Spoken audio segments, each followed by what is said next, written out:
Bonjour à tous tout le monde, c'est Angèle Otaku 72 et aujourd'hui nous allons parler de mes achats Otaku du mois novembre 2015. Donc voilà, on va commencer ça tout de suite. Aujourd'hui, on va commencer par les amiibo.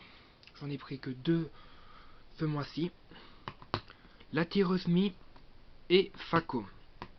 Voilà, il n'y a pas eu ce mois-ci, il n'y a pas eu la redistribution des anciens amiibo qui me manquaient dans ma collection, ce qui est assez dommage parce que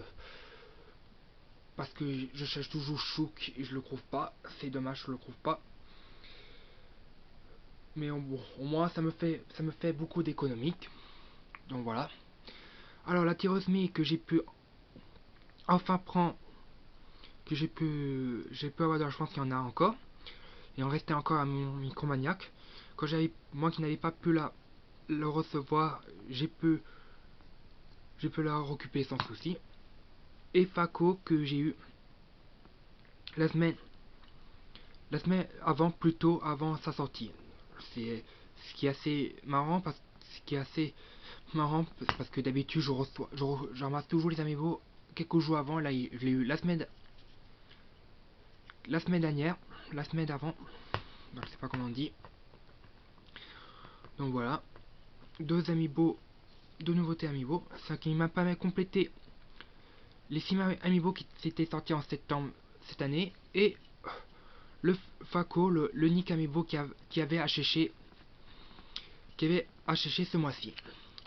Le reste c'était que des amiibo Animacross, il y en a eu beaucoup, mais là cette collection m'intéresse pas du tout, y compris les Rock4. Et il y a eu que il y a eu que il y a eu des redistributions des anciens amiibo, mais pas beaucoup, pas mais mais ce sont ceux que j'ai. Et sinon je me suis pris une nouvelle sacoche pour ranger les amiibo parce que les amiibo ça prend vite de la poussière et je n'avais pas et prend en bois ça me prend beaucoup de place et quand j'ai des limites de place.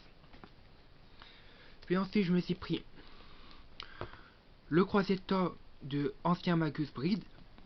Ma Bride, je vous ai déjà parlé de ce manga dans le achat Otaku précédent. Que le tome 2 je l'ai pas lu, mais cette fois-ci je l'ai lu. Mais là par contre c'est le tome 3 que j'ai pas encore lu. Voilà. Pour ceux qui ne le sachent pas, c'est une histoire d'une fille qui a été esclave puis vendue en enchères.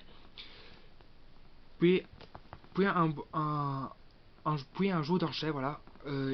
Un sorcier avait acheté à un sacré, un énorme prix pour le fait d'elle une apprentie et sa femme. Donc voilà. Dans ce manga, vous trouverez beaucoup de fantastique et les pouvoirs de, de la fille. Parce que c'est une Sève Vega, elle a comme pouvoir de voir les esprits. Voilà, c'est pour ça. Et il y a d'autres crues fantastiques et d'autres. Puis ensuite,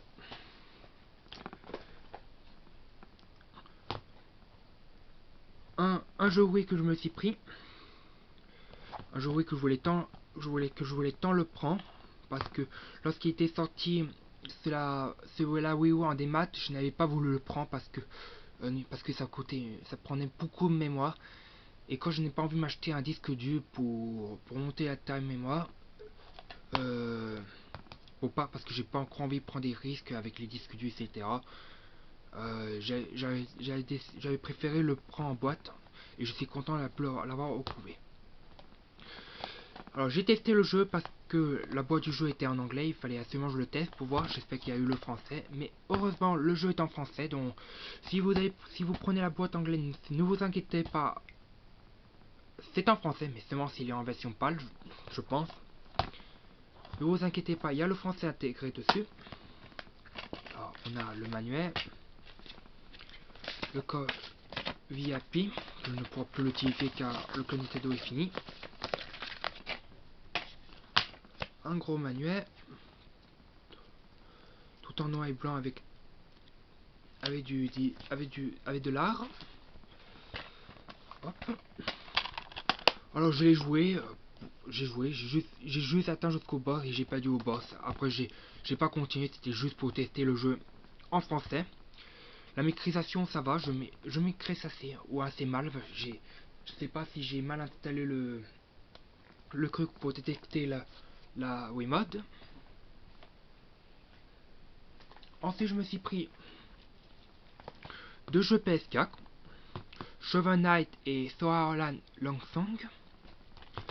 Shovel Knight je l'ai pris parce que j'avais entendu beaucoup du bien celui et j'ai vu le gameplay, ça m'avait beaucoup intéressé. Alors là-bas ça me dérangeait pas le prendre des maths quand il avait annoncé, mais quand il avait annoncé en ça, j'attendais qu'il y ait un baisse de prix dessus. Et quand il annonçait en boîte, je me suis dit ah pourquoi. Je me suis dit pas besoin de prendre en démat, je peux prendre en boîte si j'en ai envie. Là quand j'ai vu la boîte, j'ai pas pu empêcher, j'ai craqué, j'ai pu le prendre. Bon 25 €, un bon prix, je peux pas laisser passer. Alors pour ceux qui s'intéressent de l'avoir, il existe en boîte ce PS4, la Xbox One je crois, et la Wii U et la 3DS. Donc voilà, s'il y en a qui sont intéressés, à un prix 25 € chacun. Alors dans le jeu dans la boîte on a le jeu, un livret avec l'histoire et les explications des personnages et du jeu, qui fait appeler beaucoup de jeux de l'époque, et un papier qui met dans le site qui permet de télécharger les OST du jeu Shovel Knight. C'est un papier pour nous avoir soutenu le jeu. Bon, moi j'ai jamais fait un don dessus, mais bon, c'est sympa quand même.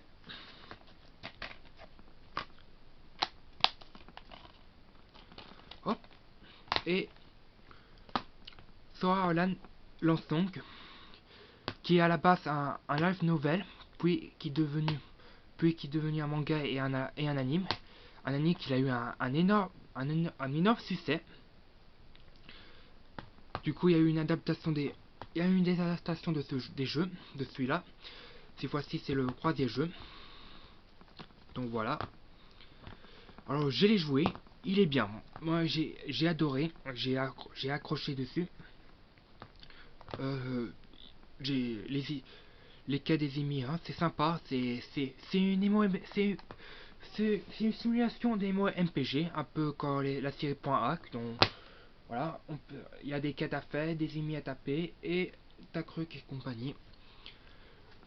La rendu de la pesca est magnifique, malgré le graphisme, le design du cel shading j'aime un peu moins, j'aime un peu moins, ça me fait penser à Seankakwan, alors c'était fait par Pandanoko.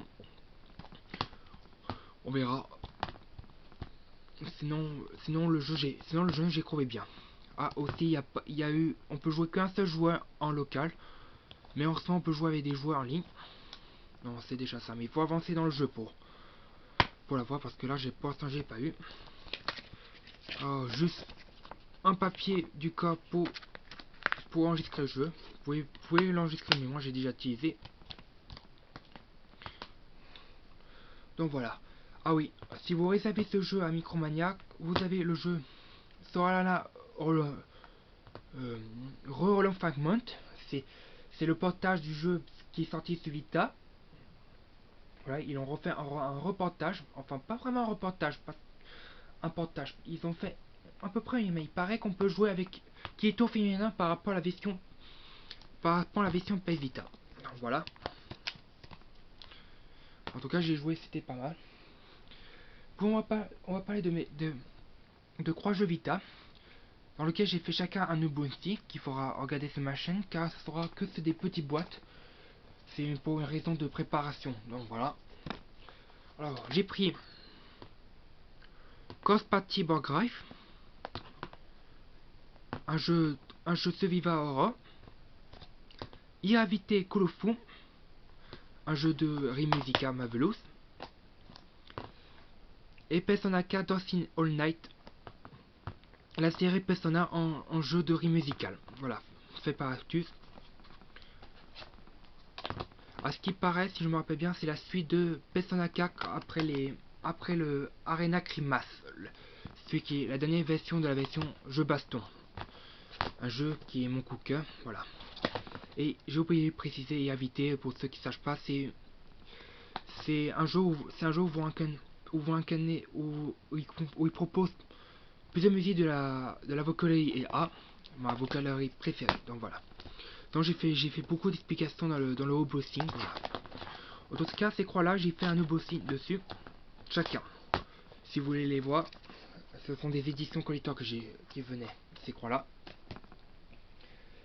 Puis ensuite, je me suis pris le pack Chibi Robo Ciblage, Amiibo Bwill. Voilà. J'ai pas fait d'unboxing dessus parce que j'avais pas trop envie, hein, donc j'ai les sauté. Voilà. Le Robot, alors je le connais vraiment pas du tout. Je sais juste que il était une fois sorti sur GameCube. Et là il revient sur la 3DS. Et il me semble qu'il existe aussi sur DS. Il a été une fois aussi sur DS. Donc voilà. Pourquoi je l'ai pris? Parce que d'une part j'ai vu le gameplay, pourquoi j'ai pris le jeu et l'amiibo? Parce que d'une part j'ai vu le gameplay, ça allait très sympa et très original dessus, ça me tentait. L'histoire d'un robot qui utilise une prise d'alimentation pour se recharger, hein, utiliser l'attaque. Et bien sûr parce qu'il proposait l'amiibo qui je trouve hyper joli. C'est pour ça que j'ai pris le pack, le jeu et l'amiibo, parce qu'il y a le jeu me tentait, j'ai vu le gameplay très intéressant et l'amiibo aussi. Et pour ces fois-ci, je vous montre ce qu'il y a dessus. Alors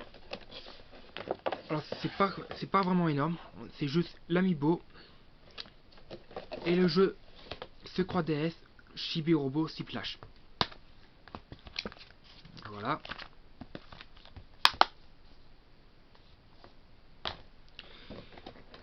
Et voilà, il n'y a rien du tout, c'est juste le jeu et l'amiibo. On a dû ajouter un peu plus, mais que demander plus. Et c'est comme ça, et c'est avec ces creux là que ça tient, il tenait la croix DS, parce que vous voyez la croix DS est énorme comme ça. Alors ils ont décidé d'ajouter un creux pour les fêtes tenir, ce qui est assez pratique pour ramasser le jeu 3DS.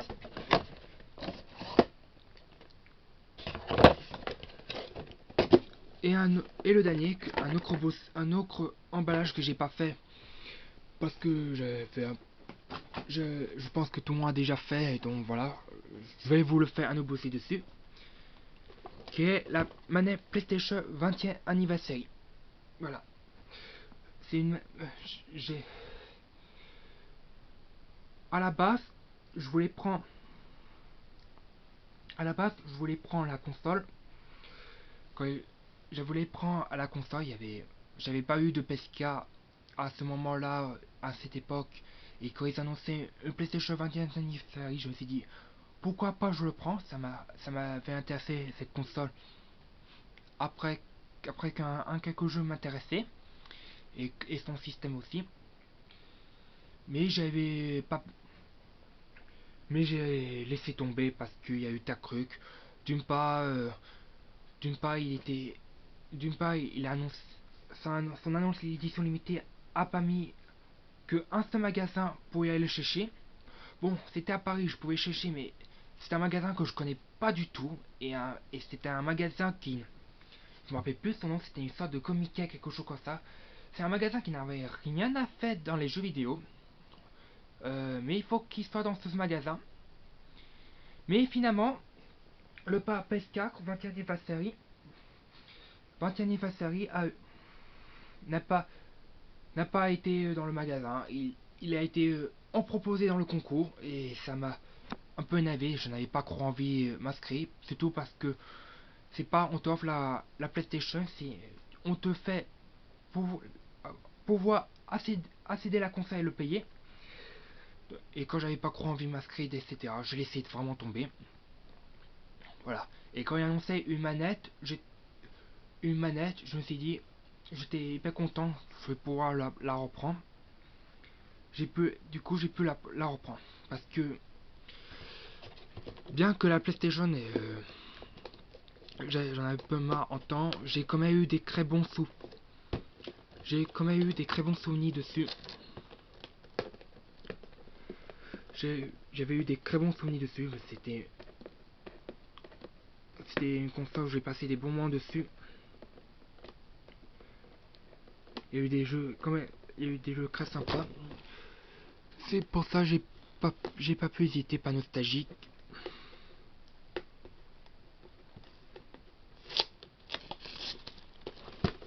Voilà. Je vous montre ça.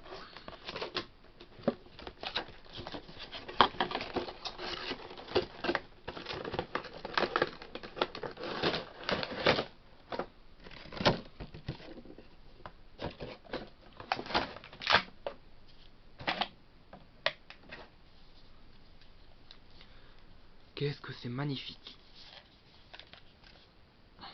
Bon, 7. Pour certains, ça va trouver moche, mais pour moi, je trouve joli. Après tout, la PlayStation 21 anniversaire reprend juste la couleur de la manette PlayStation. Prenez du nom.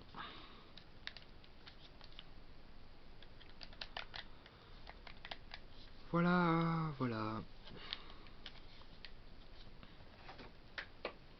Voilà, je l'ai pris pas nostalgie. Et qui a le mérite de le et qui a le mérite. Voilà, c'était mes achats otaku du mois novembre 2015. Le dernier achat otaku de cette année. Voilà. Je vous dis à, à très bientôt. À très bientôt. Et la prochaine vidéo achat otaku ne sortira pas avant très longtemps. C'est ce jeu. Je vous dis sayonara.